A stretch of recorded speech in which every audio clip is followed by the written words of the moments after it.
గుంటూరు కారాన్ని సినిమాని డైరెక్టర్ గారిని అంత ఇదిగా మాట్లాడడం కరెక్ట్ కాదేమో స్వామి, ఒకసారి ఆలోచించండి స్వామి. ఈ పండగ సందర్భంగా అందరు సరదాగా నవ్వుకోవచ్చు, భలే కామెడీగా ఉంటది సినిమా. ఏంది అందరికీ నచ్చాలని లేదు, ఏంది కొందరు అభిప్రాయాలు ఉంటాయి. ఆ అభిప్రాయాలు కూడా ఒక విమర్శనాత్మకంగా ఉండాలి, ఆలోచింపజేసే విధంగా ఉండాలి. అంతేగాని వ్యక్తిత్వ హననం కింద ఓ డైరెక్టర్ని ఒక సినిమాని అంత ఇదిగా అంటాం కరెక్ట్ కాదేమో, ఒకసారి ఆలోచించండి స్వామి. నేను కోరుకునేది ఏంటంటే సినిమాని వెళ్ళండి, థియేటర్లకి వెళ్ళి అందరు కుటుంబ సభ్యులతో చూసి సరదాగా నవ్వుకోండి.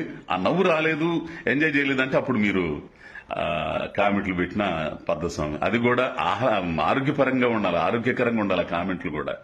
అంతేగాని ఇట్లా చేయద్దు స్వామి. దయచేసి మిమ్మల్ని వేడుకుంటున్నాను. ఏ సినిమా అయినా కానీ, ఈ ఒక్క సినిమాని కాదు, ఏ సినిమా అయినా స్వామి మీ ఆనందం కోసం, మీ ఆహ్లాదం కోసం తీసేదే. ఎంతో కష్టపడి 24 క్రాఫ్ట్లు కష్టపడి చేసే సినిమా. ఆ షూటింగ్ అప్పుడు చూస్తే మీకు తెలియందేం లేదు. షూటింగ్ అప్పుడు ఎన్ని ఇబ్బందులు ఉంటాయో, ఎన్ని కష్టాలు ఉంటాయో, ఎంత ఇది ఉంటుందో. సో ఒకసారి చూడంగానే చేతిలో ఉంది కదా అని చెప్పి టకటకన్నా నొక్కేసి పోయింది. బాధ ఏంటంటే చూడనోళ్ళు కూడా, థియేటర్కి వెళ్ళి చూడనోళ్ళు కూడా బాగలేదంట అంట మొత్తం టామ్ అయిపోతుంది. ఆ నేటు ఎల్లకాలం ఉండదులేండి.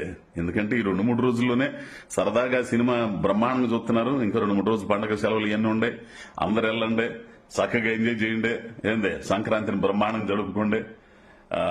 గుంటూరు కారంతో మీరు తీపి వంటకం లాగా ఉంటది, పోయి చూడండి స్వామి.